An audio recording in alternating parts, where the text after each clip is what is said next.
Hola, buenas noches, yo soy Gabox Creepy y esta vez les traigo otra hora de creepypastas. Primero que nada, gracias a los que estén viendo el video. Segundo, dejaré mi correo abajo por si gustas contactarme para enviar una historia de tu autoría o por si gustas narrar alguna experiencia paranormal para así subirla en un video posterior. Ahora sin más que decir, comencemos. Uñas afiladas. Ella solía ser una niña normal. Algo extravagante, divertida, dedicada a los demás, sumamente encantadora. No olvidarán eso de ella, como tampoco olvidarán el día en el que se tornó muy distinta. De la noche a la mañana su alegría se volvió sollozos y extraños delirios. Se tornó agresiva, asocial. Todo a su alrededor perdía color al tiempo que ella también lo hacía. Solo gustaba de la gélida soledad. Le era suficiente estar consigo misma y con su viejo celular. Cuando era pequeña, no había causado problemas a diferencia de su traviesa hermana menor, pero en la adolescencia se llenó de odio hacia todo y hacia todos.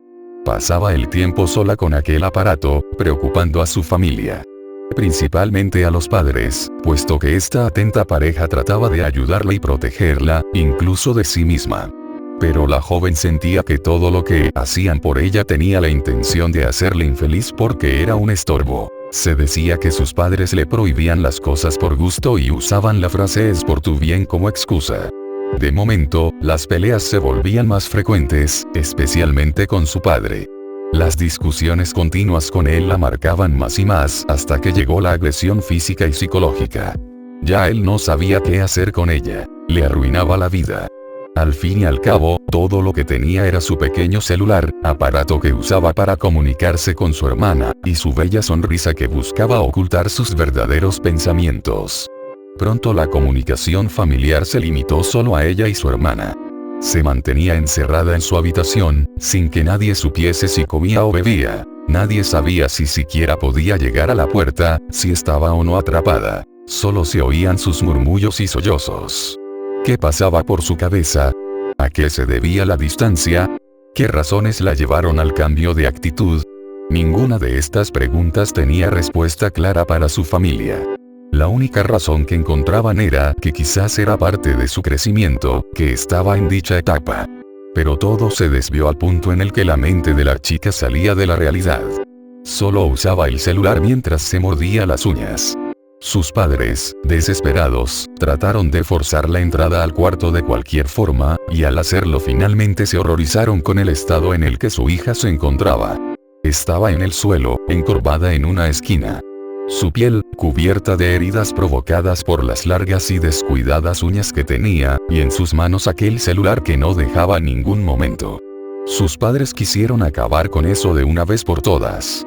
El padre tomó a la hija de la muñeca y le arrebató el celular con la intención de hacer desaparecer el aparato de una buena vez, pero su hija explotó en una rabia fulminante y le atacó sin dudarlo. Trataron de separar al par, pero la hija se aferraba al hombre con sus deformes uñas. Cuando lo lograron, el padre terminó con el rostro ensangrentado y arañado, sumamente confundido. «Maldita sea, ¿qué mierda te ocurre? ¿Qué te pasó?», gritó él. «Antes te comportabas bien, eras una buena chica, ¿qué sucedió?». La hija duró unos segundos con la mirada clavada en el mayor, para luego responder con un tono desagradable, arrastrando las palabras. «¿Quieres saber en serio qué sucedió? ¿Quieres saber lo que cambió en mí?». ¿No es obvia la respuesta? Todos permanecieron en silencio mirando a la chica, como si ésta fuera ahora un monstruo. Una mala sensación los invadía, y más aún al verla señalar a su hermana como si ésta fuera la causante del problema. Los padres miraron a la otra joven, quien, en una sonrisa que solo las jóvenes notaban, buscaba qué responder mientras era apuntada. ¿Yo qué tuve que ver? No entiendo lo que me quieres decir». El padre se enojó ante la acusación y reprendió a la chica por culpar a su hermana. Le propinó una bofetada que casi hacía volar sus dientes, ocasionando en su labio inferior una herida ante el golpe con su ortodoncia y manchando así su mandíbula de sangre. «Ve a dormir», ordenó él mientras la familia salía de la habitación para luego cerrar la puerta de golpe. Ella se mantuvo en silencio mientras le nacía una pequeña sonrisa. Paseó su lengua por sus labios, saboreando el líquido rojo. La sangre se había vuelto una adicción para ella. No le importaba lastimarse para probar un poco de la propia. Se levantó y buscó un cuchillo que guardaba como tesoro, sentándose al borde de la cama y empezando a afilar sus uñas con el objeto. Durante la tarea reía suavemente, primero bajo y calmo, luego subiendo un poco más el tono hasta llegar al descontrol. Se debía desquitar de alguien, así que para cuando terminó su tarea, abrió la ventana y escapó rumbo a la ciudad. Desprendió sus alas asimétricas y monocromáticas, extrañas, monstruosas, únicas.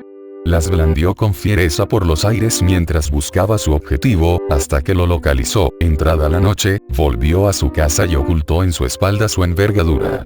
La vestimenta ensangrentada, la sonrisa adornando sus labios ahora enrojecidos, la mirada heterocrómica. En general, su apariencia era inolvidable a cualquier triste espectador.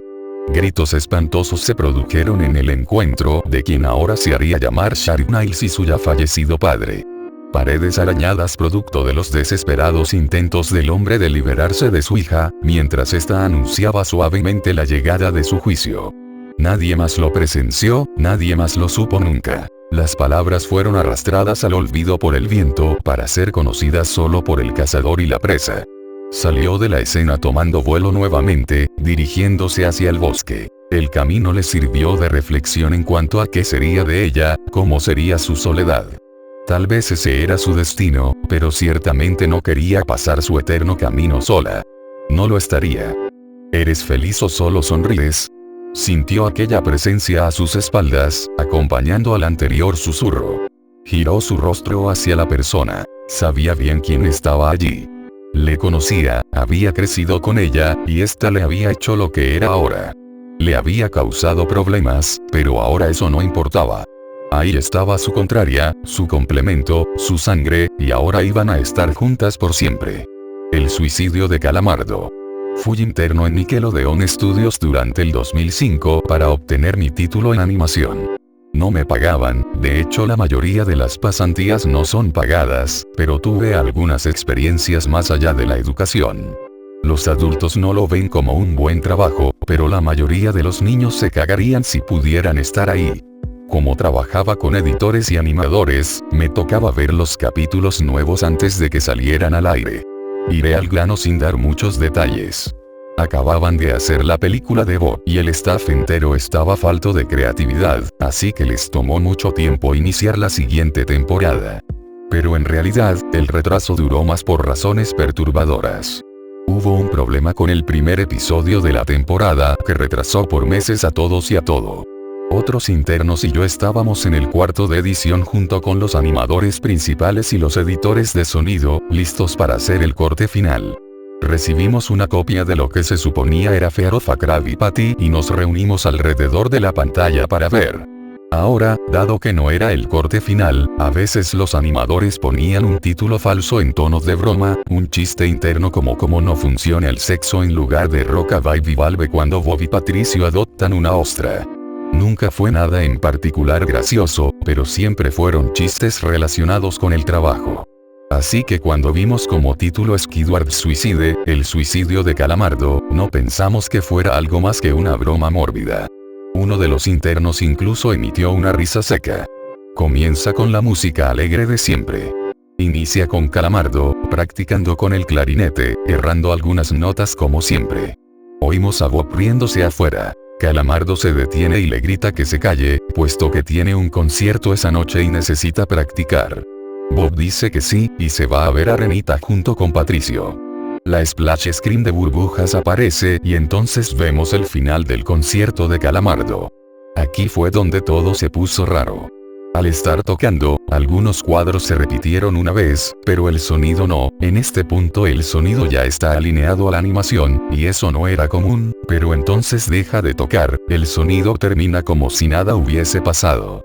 Hay murmullos en la multitud antes de que comiencen a abuchearlo. No eran abucheos de caricatura comunes en el show, se podía escuchar malicia en ellos. Calamardo estaba visible de pie, nervioso y viéndose asustado. La imagen cambia, esta vez hacia el público. Bob Esponja está en el centro, y también abuchea, comportándose muy diferente a como lo hace siempre. Lo más rato de todo, es que todo mundo tiene ojos hiperrealistas. Muy detallados. Claramente no fotos de ojos reales, pero algo un poco más real que cogí. Las pupilas rojas. Algunos nos miramos entre sí, obviamente confundidos, pero como no éramos los escritores, nunca nos preguntamos cómo le atraería eso a los niños, aún. La toma cambia, Calamardo sentado en la orilla de su cama, viéndose muy mal. Por su ventana se ve la noche, así que es poco después del concierto. La parte más aterradora es que en este punto, no hay sonido. Literalmente. Ni siquiera el sonido de los speakers en la habitación. Como si estuviesen apagados, aunque estaban trabajando perfectamente. Calamardo solo estaba ahí, sentado y parpadeando en silencio como por 30 segundos, entonces comenzó a llorar. Sonaba como una pequeña brisa a través de un bosque. Luego se cubrió la cara y lloró en silencio por un minuto, mientras el sonido poco a poco comenzó a intensificarse. La pantalla poco a poco comienza a acercarse a su rostro. Por poco, me refiero a que solo es notable si miras las tomas con 10 segundos de diferencia. Su llanto se vuelve más fuerte, lleno de dolor e ira. La pantalla se deforma, como si se doblara sobre sí por un segundo antes de volver a la normalidad. El sonido leve como de viento se vuelve más intenso y más severo, como si hubiese una tormenta. La parte tétrica es que este sonido y el llanto de Calamardo suena demasiado real, como si el sonido no viniera de los speakers, como si estos fueran agujeros y el sonido viniese de otro lado. Aun si el estudio tiene un buen equipo de sonido, no tienen el equipo necesario para producir sonido de esta calidad. Bajo el sonido del viento y el llanto, algo comenzó a sonar, una especie de risa en intervalos raros y nunca durando más de un segundo para que no pudieras oírlo con facilidad. Vimos esto 2 veces, así que perdónenme si las cosas suenan muy específicas, pero he tenido tiempo para razonar sobre ellas. Luego de 30 segundos de esto, la pantalla se puso borrosa, se torció violentamente y algo parpadeó rápidamente sobre la pantalla, como si faltara un cuadro de animación. El editor principal de animación puso pausa y regresó cuadro por cuadro. Vimos algo horrible. Era la foto de un niño muerto, de no más de 6 años de edad. Su cara estaba deformada y ensangrentada, un ojo colgando sobre su rostro. Estaba en ropa interior, con el estómago abierto y las entrañas yaciendo a su lado. Estaba tirado en una especie de pavimento, probablemente algún camino. La parte más aterradora era que se podía ver la sombra del fotógrafo. No había cinta del crimen, no había evidencias o marcas, y el ángulo estaba completamente erróneo para ser parte de evidencia de un crimen. Parecía como si el fotógrafo fuese el culpable de la muerte del niño. Estábamos mortificados por supuesto, pero seguimos, esperando que fuera una broma torcida y enferma. La pantalla regresó de nuevo a Calamardo, aún llorando más fuerte que antes, y con la mitad del cuerpo en la toma. Ahora, había sangre corriendo por su rostro, saliendo de sus ojos, los cuales estaban dibujados de forma hiperrealista, como si al tocarlos, pudieses mancharte de sangre. El viento ahora sonaba como un huracán a través de un bosque, incluso con sonidos de ramas rompiéndose. La risa, un barítono profundo, ahora duraba más y era más frecuente. Tras 20 segundos, la pantalla volvió a deformarse para mostrar una foto de un solo cuadro. El editor dudó en repetirla, pero sabíamos que debía serse. Ahora, la fotografía era de una niña pequeña, no mayor que el niño de la primera. Estaba tirada sobre su estómago, un charco de sangre a su lado. Su ojo izquierdo también había sido extraído, y estaba en ropa interior. Sus entrañas estaban en su espalda, saliendo de un corte. De nuevo, el cuerpo estaba en la calle y se podía ver la sombra del fotógrafo, similar en tamaño y forma a la primera. Casi vomité, y una interna, la única mujer de la habitación, salió corriendo. El show continuó. Luego de 5 segundos tras la foto, Calamardo se cayó al igual que todo sonido, como cuando empezó. Se retiró las manos y sus ojos estaban dibujados en hiperrealismo como los otros al principio del episodio. Sangraban, inyectados de sangre y pulsando. Solo miraba la pantalla, como si viese al espectador. Luego de 10 segundos, comenzó a sollozar, esta vez sin cubrirse los ojos.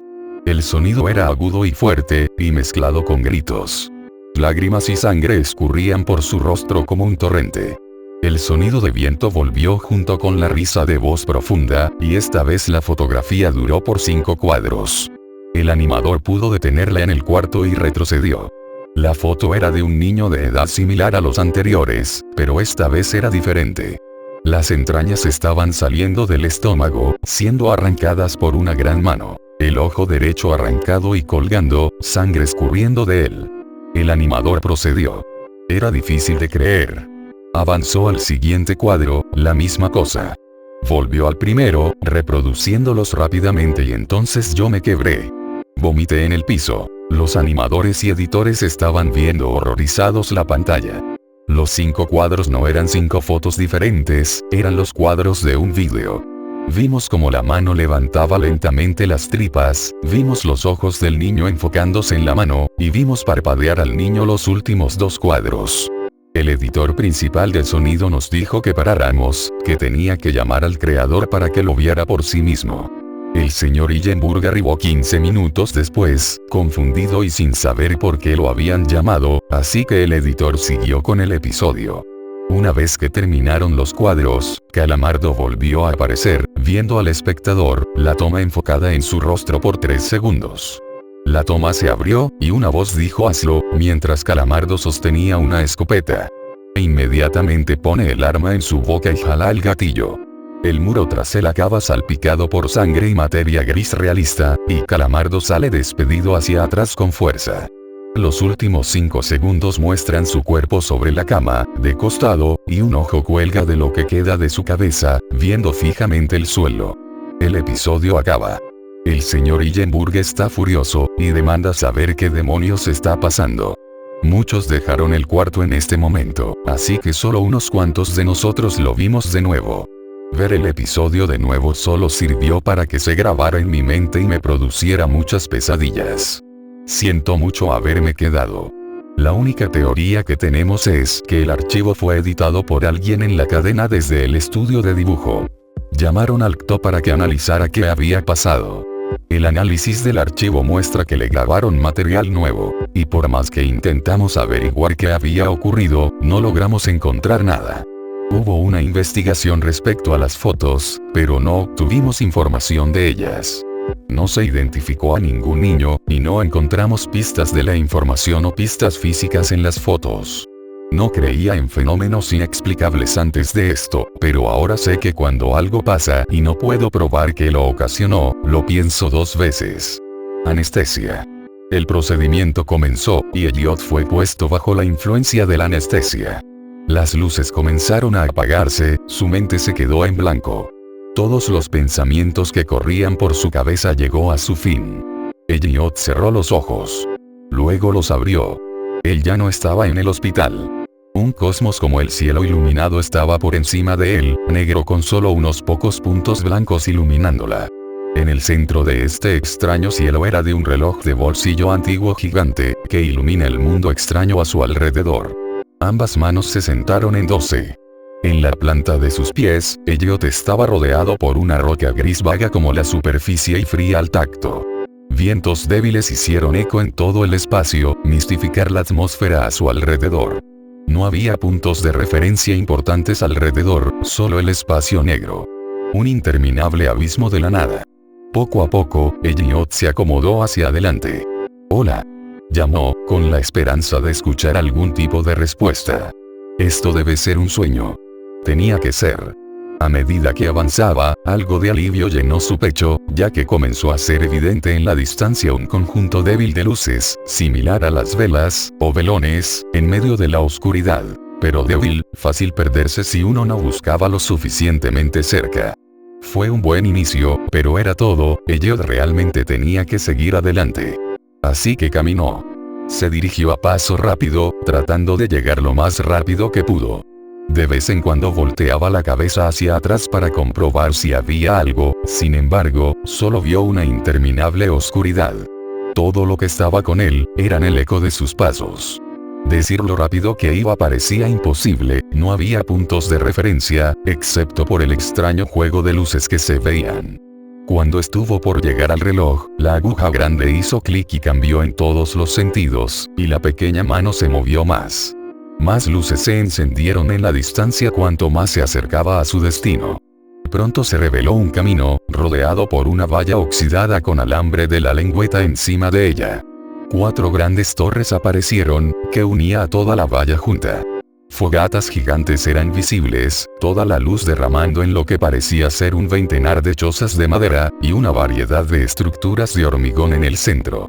Elliot se quedó mirando en el complejo, su mente se sentía como si hubiese girado por completo en la dirección opuesta. La confusión se hizo cargo de él.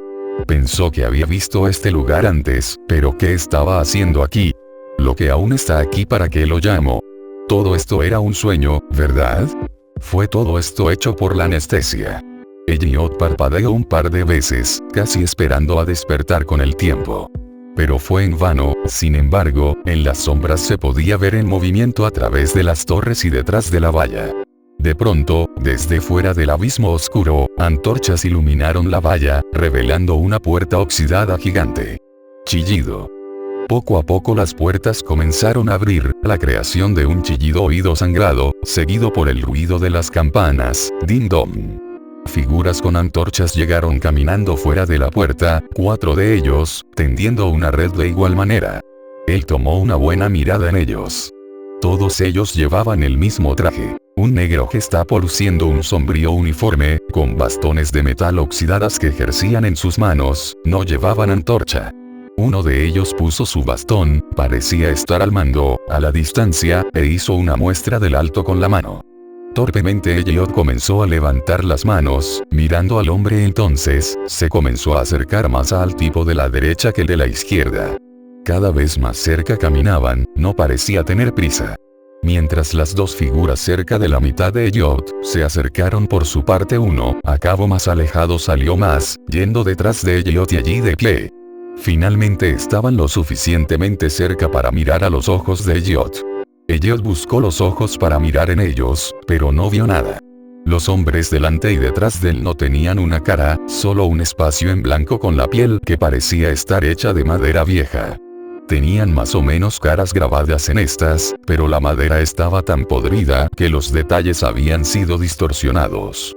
Clavos de hierro con los que se habían hecho, sobresalían de algunas partes. Tras un examen más minucioso de sus uniformes, también se dio cuenta que eran desiguales y llenos de muchos agujeros, habían perdido el brillo de los uniformes Gestapo. Elliot se estremeció ante la vista de ellos, y perdió por completo toda la sensibilidad en sus pies. Una sensación de inquietud registrada en sus entrañas, no se movió, allí sentado. Su respiración se intensificó, preguntándose qué ocurriría a continuación. ¿Era esto una especie de pesadilla? Ambas figuras agitaban a Elliot en un movimiento, y sintió como 2 manos de madera agarraron ambos lados de los hombros detrás de él y comenzaron a llevarlo hacia las puertas.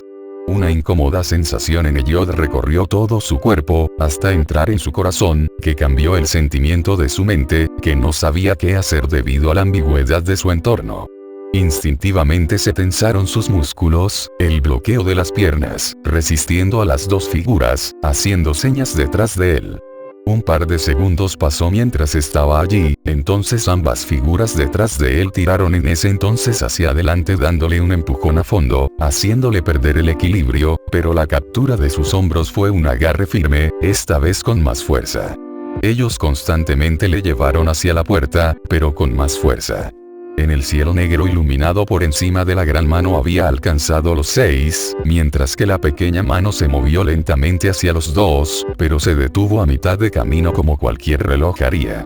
Las 2 figuras que lo escoltaban en el frente de la fractura, hacían un desplazamiento a la izquierda y después a la derecha y se pusieron a ambos lados de la puerta con sus bastones listos. El maniquí detrás de Elliot lo empujó hacia atrás, luego le dio un empujón firme una vez más, haciéndole perder el equilibrio y empujándolo detrás de la puerta, ahora rodeada por las vallas oxidadas, cubiertas de una gruesa capa de alambre de púas. Quería hablar, pero había una tensión en la garganta, una obstrucción de todas las palabras, solo el aliento de angustia podría pasar a través de su boca. Elliot hinchó el pecho, y luego dio un empujón dentro, forzando las palabras. ¿Dónde estoy? Las campanas dejaron de sonar a su alrededor, y los 4 Gestapo entraron, simplemente lo mirando a él con sus apariencias descoloridas. Todos miraron a las torres más cercanas a la puerta y asintieron. El maniquí como figuras en la parte superior de las torres asintió. Chillido. La puerta se cerró de golpe. Los 4 de los extraños seres caminaban por caminos separados, sin prestar atención a Elliot en absoluto. Elliot se sentó en sus pensamientos durante unos momentos antes de que se parara y caminara hacia adelante a través del camino con poca luz. ¿Dónde estuvo él? Su mente tenía muchas cosas que procesar. Si esto era un sueño, con seguridad hubiera despertado por ahora. Esto debe haber sido lo que sentía un animal enjaulado, confundido, asustado, y que carece de un sentido alguno. Sniff, sniff. Sus pensamientos fueron interrumpidos por el sonido de sollozos en algún lugar cercano. Los ojos de Elliot buscaron de un lado a otro en busca de la fuente. Sniff, sniff. El sonido creció esta vez en una dirección determinada. Él lo siguió, lo que lo trajo a una hilera de chozas a casi apagarse, todos con las puertas cerradas y bloqueadas. Mientras buscaba la fuente del sonido, se acercaba a la cabaña más cercana, con curiosidad miraba a través de uno de los huecos en la madera podrida, pero era demasiado oscuro para ver. Sniff, sniff. Allí estaba de nuevo, esta vez más cerca. Elliot se aventuró en el centro de la hilera de chozas y se volvió en todas direcciones para encontrar la fuente. Finalmente se redujo a la dirección y encontró la fuente. Había una figura, cerca de una de las chozas, distinguió que era una mujer en traje de rayas, blanco y negro, con una pequeña manta de lana envuelto alrededor de ella. Había tantos agujeros en su ropa que debía haber sido la mala calidad de esta. Después de todo, Elliot tenía ropa sin agujeros en ellos, mucho mejor que lo que esta mujer tenía, y todavía sentía un ligero escalofrío de su aliento por el entorno en el que se encuentra. Elliot lentamente levantó la mano y abrió la boca a punto de hablar, y la cara de la mujer alzó la vista hacia él, revelando un rostro envejecido con el pelo descolorido, no había sido mantenido en meses. ¿Qué quieres?, preguntó con una expresión sombría en su rostro, y un tono molesto. Elliot fue tomado con sorpresa por su apariencia hostil, que tenía que tener unos segundos para recordar sus pensamientos.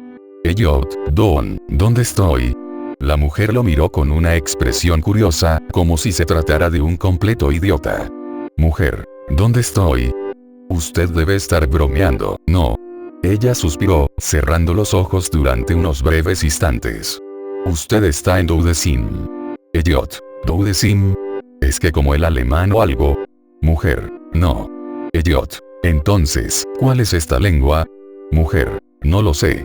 Nada de esto ayudó a Elliot a entender cualquier cosa de su entorno, ninguna de las preguntas que corrían por su mente había sido respondidas. Elliot, bueno, entonces ¿por qué nombrar este campamento que? Ella puso los ojos después de escuchar su declaración, no es el nombre del campo de sangre. Es el nombre del reino. Elliot no sabía qué pensar al respecto. Un reino. Al igual que una dimensión diferente tipo de cosas. Elliot entonces dijo. Bueno, ¿por qué estamos aquí de todos modos? Mujer. Porque, soy judía, es por eso que estoy atascada en este campo junto con otros como yo. Elliot. Pero yo no soy un judío. No soy uno de ustedes. Mujer. Usted no tiene que ser un judío de estar aquí, respondió ella, empezando a estar de pie lentamente, cada vez más haciendo que la conversación se prolongara. Elliot, por otra parte, se hizo que se confundiera más, ya que la conversación se prolongó. Entonces, ¿por qué estoy aquí? Poco a poco su mano se deslizó fuera de su manta. Yo te diré por qué. Ella extendió su dedo para señalar a él. Debido a que usted es exactamente igual a la gente que construyó este lugar. La expresión facial de Elliot se sorprendió, algo confuso y algo ofendido. ¿Cómo es eso? Mujer. La perra de una mujer se burló de la declaración. Elliot, ¿cómo es eso? Mujer, te diré cómo. La ignorancia, son estúpidamente ignorantes, poco dispuesto a aceptar el cambio. Es gente como usted de tirar a la gente como yo aquí, los innovadores, los que traen el cambio. No se puede simplemente aceptar que el cambio tiene que suceder para bien o para mal, por lo que nos puso en estos trajes a rayas, a tirarnos detrás de la valla, privándonos de todas nuestras pertenencias y nos deja a nuestros pensamientos mientras torturaba nuestras almas. Su voz cambió a un grito. Es la gente como ustedes que han hecho que el mundo tal como es hoy en día. Nunca tomar cualquier responsabilidad por sus acciones, siempre culpar, no tragar la aceptación de la realidad. Es por eso que estás aquí. Elliot trató de una pregunta más. Pero eso todavía no responde, mujer. Basta ya de sus preguntas malditas. Me dejaste en la miseria. Gritó, interrumpiéndolo. Toda su conmoción había llamado la atención, ya que otros vestidos con uniformes a rayas comenzaron a mirar hacia afuera de las lagunas en sus chozas, como si supieran lo que sucedería a continuación. Clunk. En la torre más cercana a una puerta de hierro se abrió de golpe. 3 guardias salieron, todos con bastones oxidados. La mujer loca cambió su atención lejos de Elliot y de los guardias que se acercaban. Ella se inclinó al suelo, y agarró una piedra de la tierra fría, arrojándola en la dirección de los guardias. Bastardo, váyase con ellos. Desaparezca, deja una mujer viva por una vez. Los guardias la rodearon y la aseguraron para contenerla, restringiendo sus manos y la cabeza mientras que a un paso atrás, mirando a la mujer, Elliot solo observó para asegurarse de que no le hiciera nada. Sin embargo, ella no tenía intención de ser contenida, y de alguna manera la mujer débil logró librarse una de sus manos de las del guardia, golpeándola más cercano con el puño. Tuvo poco efecto y tras esto el guardia atacó, golpeando la cara con el dorso de la mano de madera y luego con firmeza envolviendo sus dedos alrededor de su mano, agarrándola por lo que sus dedos estaban completamente pegadas al de la marioneta. Los otros guardias golpearon brutalmente en sus rodillas con sus bastones, tal fue la fuerza de los golpes, que hasta el sonido de ellos podría ser oído y ella fue derribada sobre ellos, los ojos haciendo una mueca de dolor. Uno de ellos bajó su mano llegando a su cinturón, y desenvainó un cuchillo. Se esforzó para tratar de liberarse de su lado, tirando de su brazo hacia atrás tanto como sea posible, pero el mango de madera fría de la protección no se movía, era inamovible. Elliot vio con horror como el filo del cuchillo se puso contra su cara y después el centro de su dedo meñique. La mujer comenzó a sacudir su cuerpo brutalmente en un esfuerzo por escapar, pero los otros guardias se lo impidió. Ella sacudió la cabeza hacia atrás y hacia adelante gritando con toda la fuerza de sus pulmones. No, por favor, no, lo siento. Ayuda, por favor, ayúdenme, auxilió. En un intento inútil por hacer reaccionar a alguien que la auxiliara. El cuchillo que maneja Gestapo miró a los ojos con la cara grabada en desteñido, con las uñas hundidas en la mano de la mujer, a los ojos de la mujer esta ya solo reflejaba la frustración y aceptación de su destino. Sau sau sau. Poco a poco la marioneta Gestapo comenzó su aserrado en su dedo meñique, yendo tan lentamente como pudo establecer tanto dolor como sea posible. Los ojos de la mujer se separaron de par en par, y frenéticamente buscaban algo en que pensar para no centrarse en el dolor. Gritó tan fuerte como su voz le permitirían, segundos pasaron, pero debe haber sentido como minutos en ella, pero el guardia solo cortó la mitad de su dedo meñique. Cada vez que gritaba, se redujo la velocidad del corte aún más, como si estuviera recibiendo un enfermo goce de ella. Nunca lo hizo más lento hasta el punto de que disminuyó el dolor, sino que lo aumentó. Uno a uno se fue a través de cada uno de sus dedos, empezando por el meñique, luego el anular, de pasar al del medio, y terminando con el índice.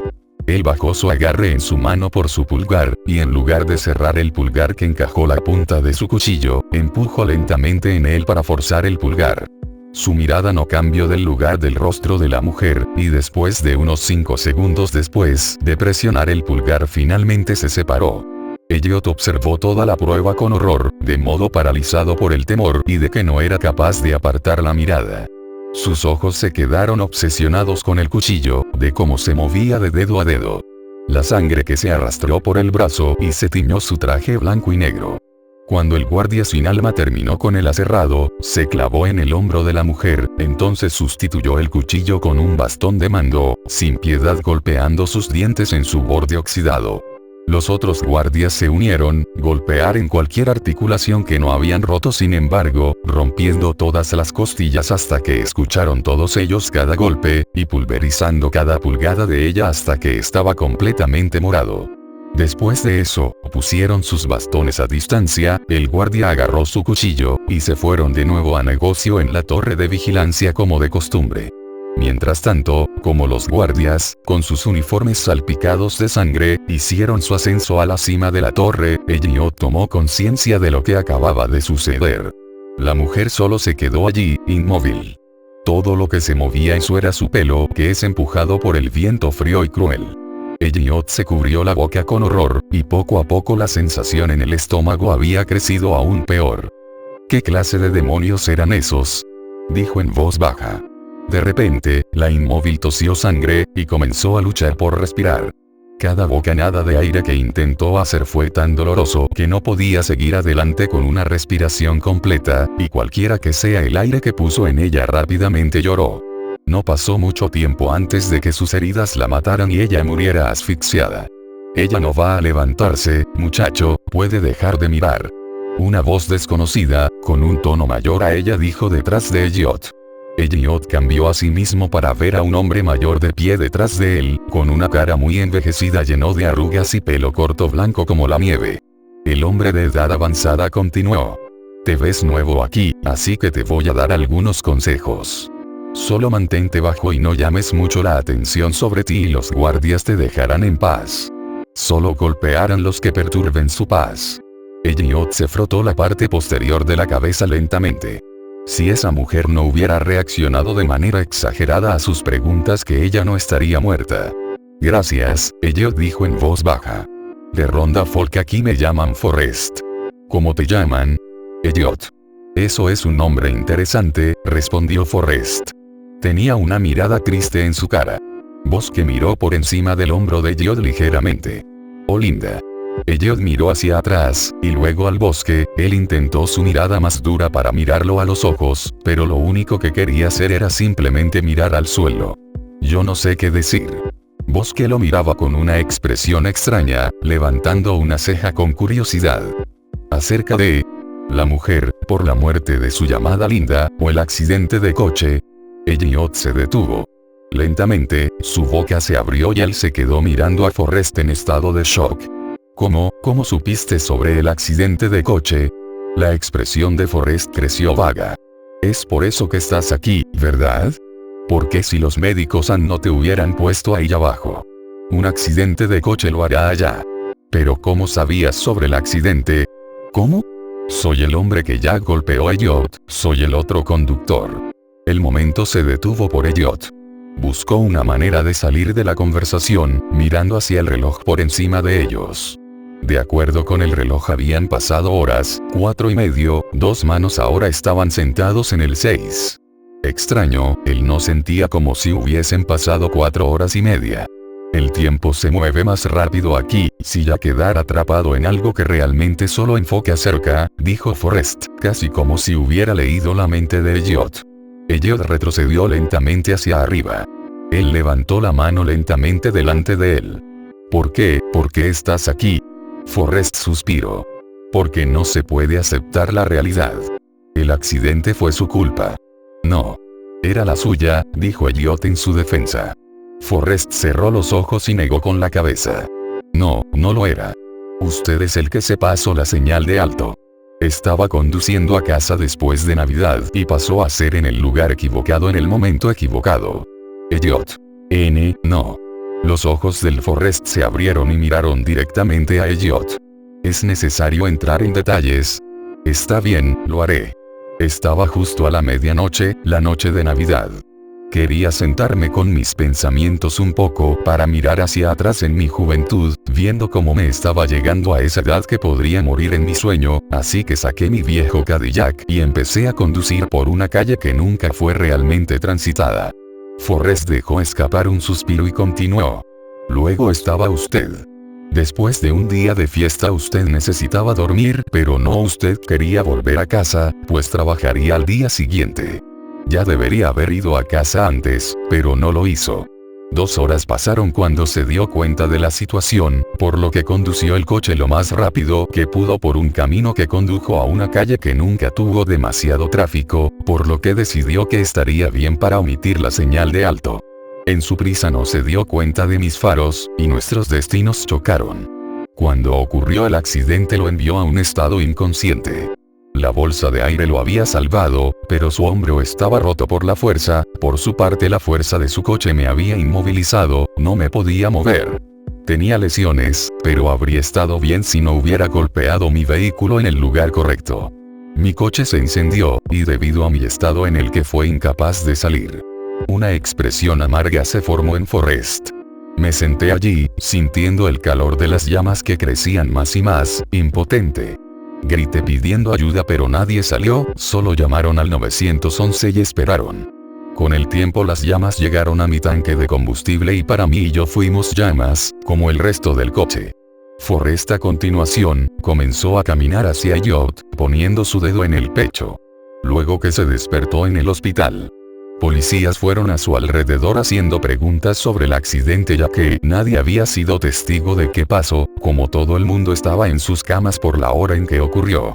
La única persona que sabía lo que realmente ocurrió fue que...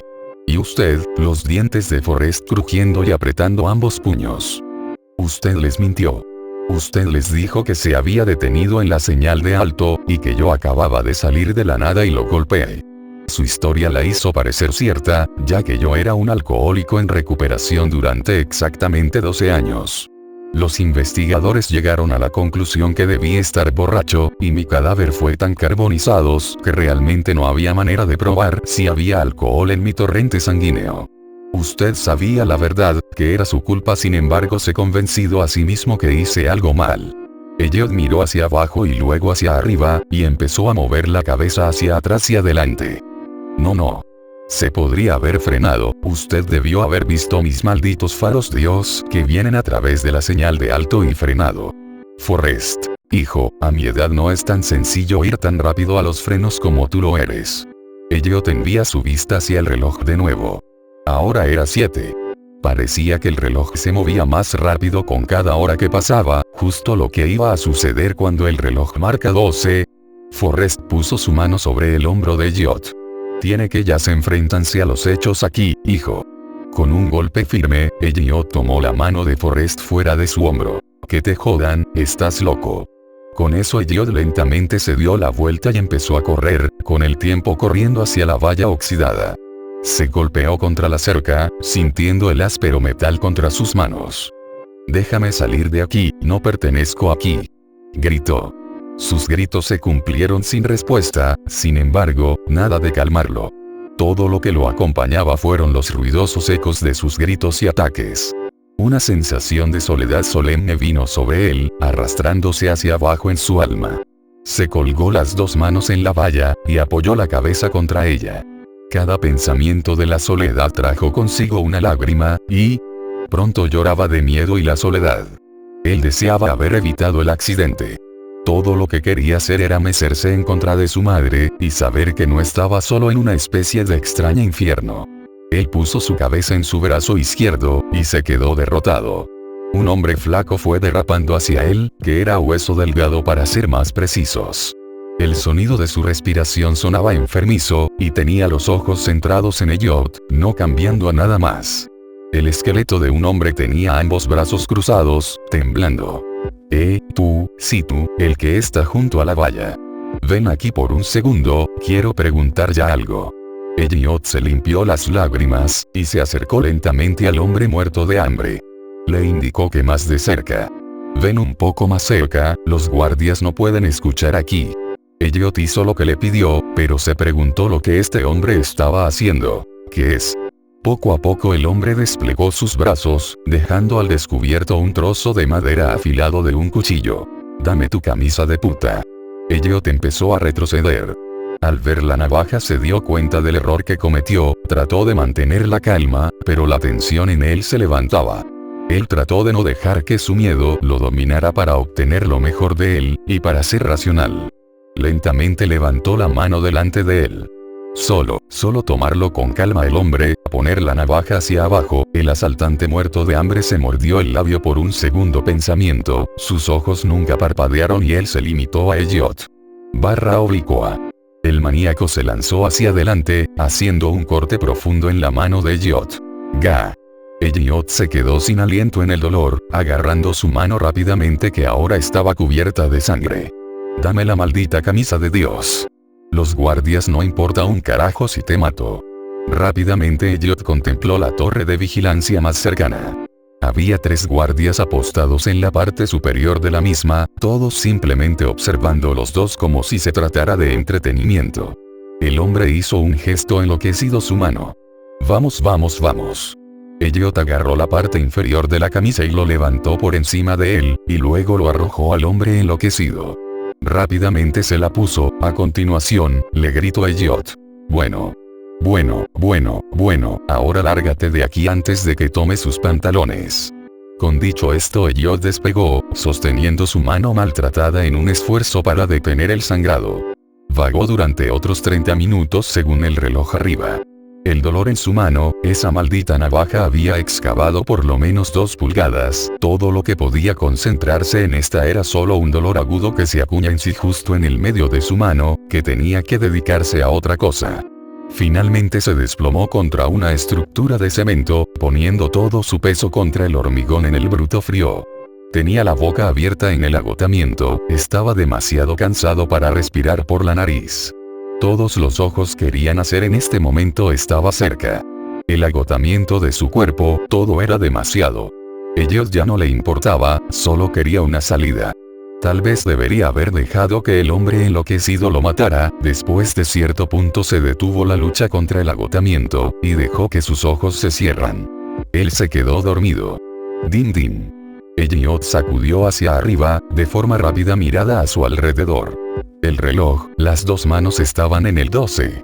Guardias estaban por todas partes, entrando en cada cabaña y obligando a la gente a pasar frío, donde fueron escoltados hacia los edificios de hormigón.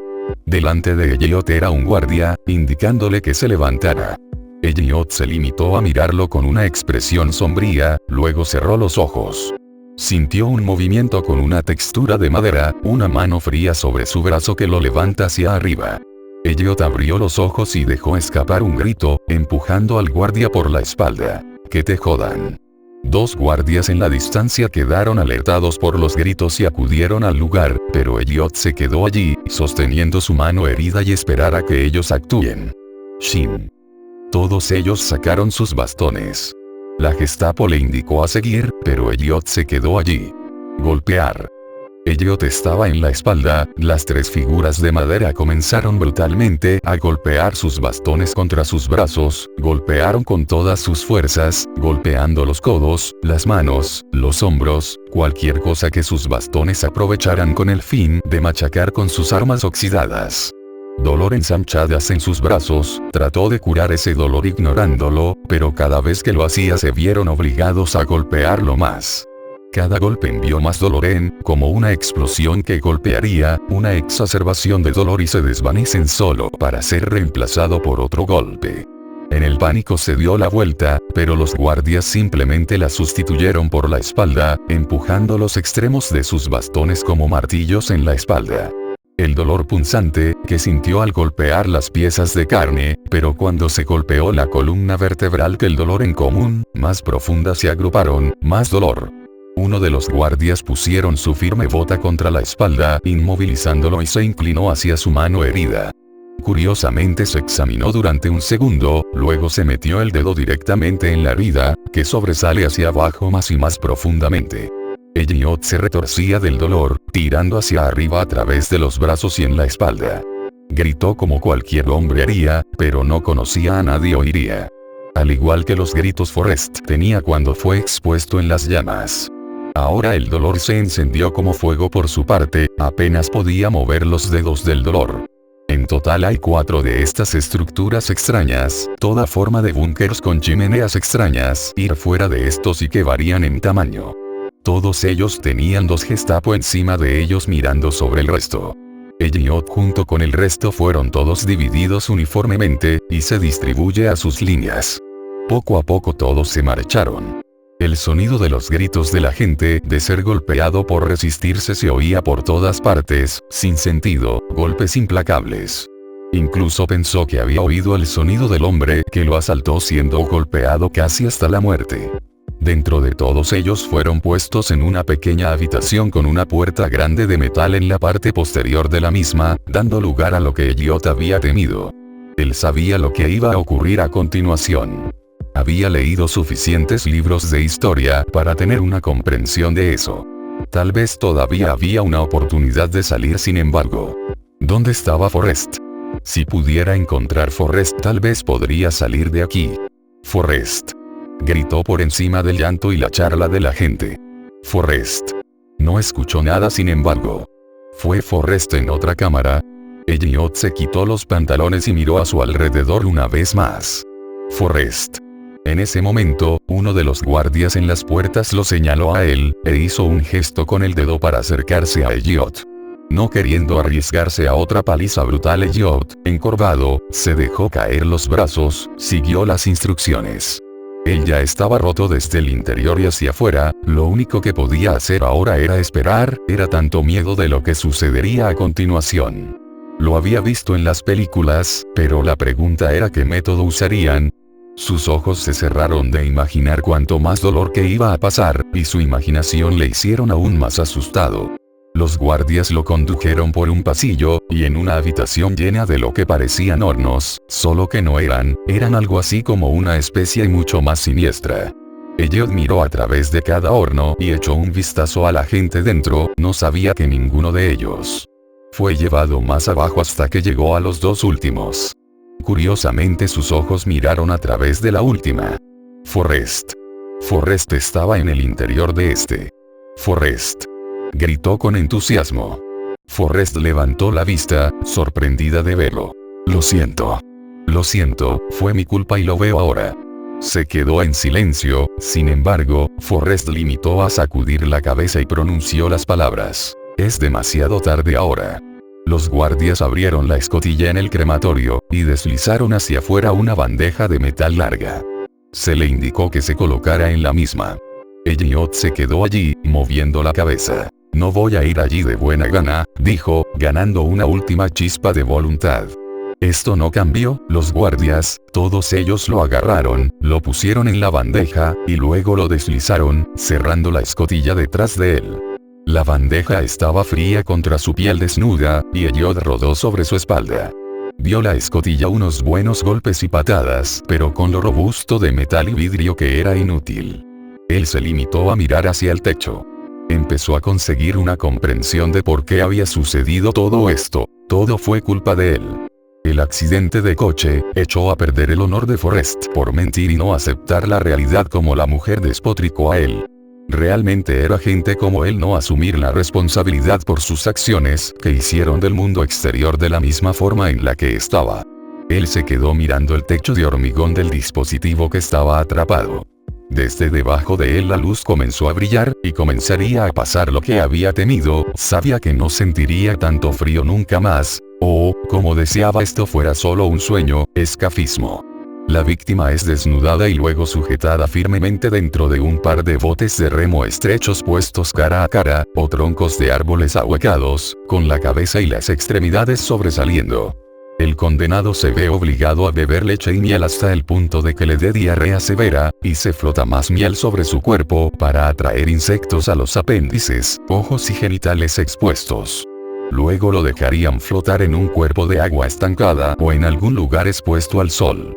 Las heces del individuo indefenso se acumulan dentro del contenedor, atrayendo más insectos, que comen y se reproducen dentro de su carne expuesta, que se vuelve cada vez más gangrenosa. La alimentación se repite todos los días en algunos casos para prolongar la tortura, de modo que la deshidratación o el hambre no lo maten. La muerte, cuando finalmente ocurre, probablemente se deba a una combinación de deshidratación, hambre y shock. La muerte por escafismo fue increíblemente dolorosa, humillante y prolongada. Una historia más. ¿Alguna vez creíste en lo paranormal? En esas historias narradas por personas que ni siquiera conocías, que quizás eran anónimas, de las que nunca tuviste la posibilidad de saber si en realidad eran ciertas. Pues yo no, siempre fui de esas personas que no creían en las historias paranormales, que no creían ni en espíritus ni en supuestos seres extraños, aunque debo admitir que en la noche me costaba mucho dormirme y padecía de constantes pesadillas, pero, pensándolo bien, solo era mi subconsciente que me jugaba una mala pasada, no. Siempre me animé a jugar a la ouija, o a ir a cementerios de noche.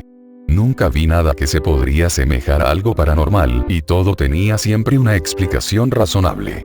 Hasta que todo cambió. Primero eran pequeños ruidos, como por ejemplo de unas tazas golpeándose en mi cocina cuando estaba tranquilamente leyendo, o estruendos en las habitaciones, que no solo yo escuchaba, sino toda mi familia. Nos alarmábamos, íbamos a ver y simplemente era un juguete mío caído o algo por el estilo. ¿Cómo algo se puede caer del lugar? ¿Algo paranormal? Siempre la respuesta era la misma. Habrás colocado en mal lugar el juguete. Aunque los ruidos se hacían cada vez más frecuentes, pero yo lo tomaba siempre a risa, pero eso sí, a la noche sufría demasiado miedo, hasta ahora que estoy escribiendo a oscuras y tengo miedo. La cabra en el columpio. Hola, buenas noches, esto me pasó en junio del año pasado, soy de Piedras Negras, Coahuila, tengo 22 años. Sé que este relato sonará algo difícil de creer, pero créanme que todo es real y que aún hoy ni yo lo creo todavía. Todo comenzó cuando unos primos y yo fuimos a pasar un fin de semana a un rancho de mi abuelo sobre la carretera Acuña a la altura del Ejido El Moral. Llegamos un viernes a las 6 de la tarde y la idea era quedarnos hasta el domingo a las 8 de la noche. De inmediato cuando llegamos lo primero que hicimos fue armar las casas de campaña, aunque en el rancho teníamos todas las comodidades, la idea era dormir afuera como lo hacíamos de niños mis 7 primos y yo. Luego de armar las casas de campaña y de poner algunas cervezas en hielo, unos primos le pusieron a preparar la carne y otro primo y yo fuimos a buscar leña a la parte trasera de la casa. Tengo que decir que el terreno es muy grande y por la parte de enfrente cuenta con unas porterías para jugar fut, columpios, resbaladeros y un brincolín, por la parte de atrás de la casa. Mi abuelo solo tiene algunas trocas viejas que poco a poco ha ido arreglando, también por la parte de atrás hay una brecha que te lleva directamente al río. Desde pequeño siempre me gustó ir, es más que evidente que los domingos familiares ahí eran lo mejor, pero conforme fui creciendo, meterme entre brechas y monte me hacía sentir algo raro, estar solo, lejos de todo y todos, tanto silencio, abruma e incomoda y no sé, siempre tuve esa sensación de miedo en lugares así desde que miré la película de La Bruja de Blair. Estábamos buscando la leña mi primo y yo y me llamó la atención unas ramas, amarradas con un alambre oxidado formando una cruz, se la mostré a mi primo y justo cuando él sacó otros pedazos de leña salió otra figura, nada más que estaba hecha con ramas más chicas, y se me figuraba un muñeco como los vudú. No voy a mentir, me incomodé mucho, traté de no tomarle importancia, le dije a mi primo que de seguro mi abuelo los había hecho para pasar el tiempo y solo los tiró ahí. Bebimos, comimos, cantamos y la noche se fue tan rápido y tranquila, sin notarlo nos dieron las 2 de la mañana, el frío era mucho y 3 de las 8 personas que estábamos afuera, no aguantaron, y se metieron a dormir dentro de la casa del abuelo, los otros 5 nos quedamos ahí, platicando, hasta que dentro de la plática empezamos a contar historias de terror, recuerdo que dije que no podíamos imaginar, que tantas cosas pasan en esos lugares en la noche, lejos de todo y todos, y nadie se daba cuenta, mi primo el más mayor de los que estábamos ahí, contó que a él y a su papá una vez los asustaron a las orillas del río una tarde mientras pescaban. Dijo que se escucharon unos gritos que luego cambiaron por risas, luego por llanto para terminar maldiciéndolos. No sé por qué, pero aunque sea algo sin importancia sentí miedo, tomé mi cerveza y les dije que dormiría, porque el plan era madrugar e ir a pescar, todos me siguieron y dormí solo con un primo y los otros 3 se quedaron en otra casa de campaña. No recuerdo qué hora era, pero aún era de noche, tuve que levantarme a orinar, no me puse los lentes, solo salí, caminé hacia el carro en el que habíamos llegado y oriné en un lado, se podía escuchar autos pasando por la carretera, vacas, gallos, cabras ya saben, sonidos típicos de un lugar.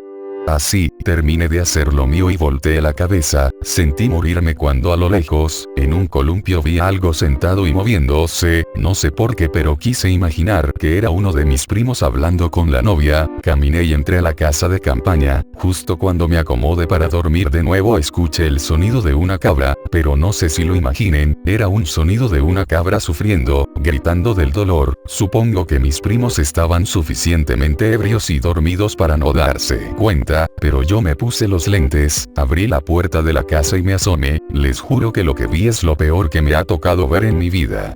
Estaba una cabra justo donde oriné, tomé un cigarrillo y salí de la casa de campaña. La cabra caminó, no hacia mí, pero camino rumbo al área de juegos. Al ser lo único que se movía, la vi, y de la nada empezó a correr, haciendo sus ruidos de cabra. Para mi sorpresa, de la nada, se levantó y corrió en dos patas, se subió a un columpio y meciéndose empezó a gritar, como si estuviera sufriendo. La vi y quedé en shock, corrí y desperté a mi primo, mi compañero de casa. Los dos estábamos ahí atónitos, viendo a una cabra arriba de un columpio. Ahora mientras se reía, nunca nos miró, no volteaba a vernos, pero la luna brillaba tanto como para verla moviendo sus patas y sosteniéndose con las otras del columpio.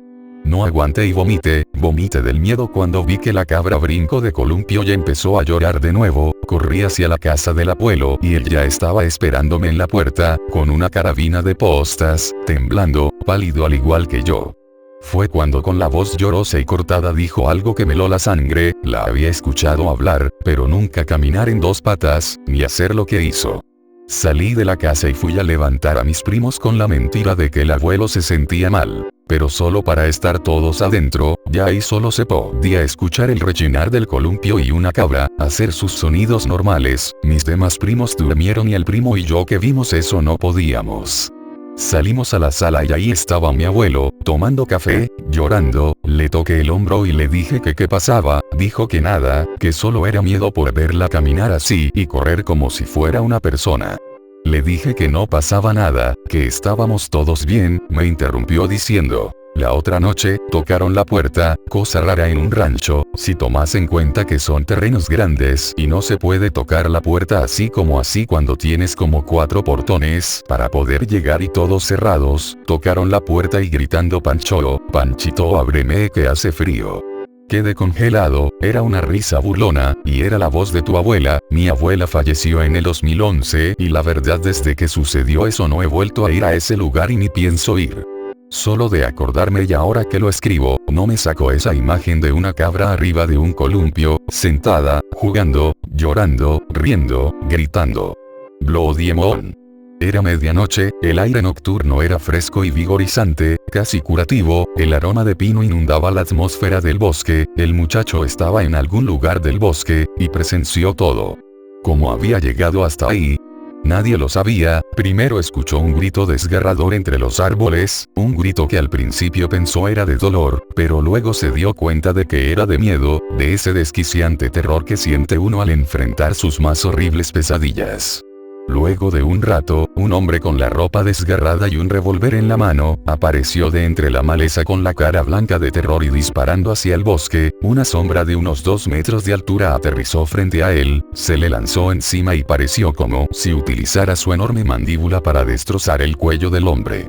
La sangre brotaba de su cuello como una fuente púrpura. Luego la gigantesca criatura olfateó el aire, luego advirtió la presencia de un testigo y, justo cuando iba a saltar sobre él, el reloj despertador de Santiago repiqueteaba en la cómoda al lado de la cama. Esa había sido la pesadilla más horrenda de su vida. Decidió que trataría de olvidarla, y se preparó para ir a la preparatoria. Cuando se topó con el espejo del baño, se miró en él y dijo: juro que no vuelvo a comprar libros de terror, ni uno más, me están provocando horribles pesadillas. Al llegar a la preparatoria de su colonia, se encontró con sus amigos más cercanos, Christopher y Villegas, 2 chavos que igual que él eran 2 apasionados de lo paranormal, y les relató su pesadilla. Cuando terminó, sus amigos soltaron una carcajada enorme.